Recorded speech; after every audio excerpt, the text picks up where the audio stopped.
Hello everyone, good morning. আজ বাদে কাল দেশে যাব, ভারী মজা। আজকে সকালবেলা আমার জামাইবাবু আসবে, তার জন্যই দেখো অনেক কিছু রান্নাবান্না করেছি। আর দেখো অনেক রকমই মাছ আনা হয়েছে।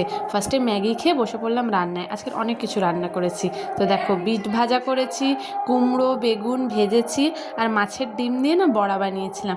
আমি ভাবলাম সবজিগুলো ঘরে থাকলে তো সেই নষ্টই হয়ে যাবে, কারণ কালকে তো গ্রামের বাড়ি চলে যাব। তার জন্য ভাবলাম ভেজে ফেলি, খাওয়া হয়ে যাবে। আর মাছ দিয়ে শুধু ঝাল করেছিলাম, বলতে দুবেলার জন্যই রান্নাবান্না করে নিচ্ছি, বিকালে অনেক কাজ। আর যাই হোক, একটুখানি মাটন এনেছিল, আলু দিয়ে একদম কষা কষা ঝাল মতন করেছিলাম। এক কথায় অসাধারণ হয়েছিল। আর মাটন তো আমার হাতে একদম এক নম্বরের সেরা।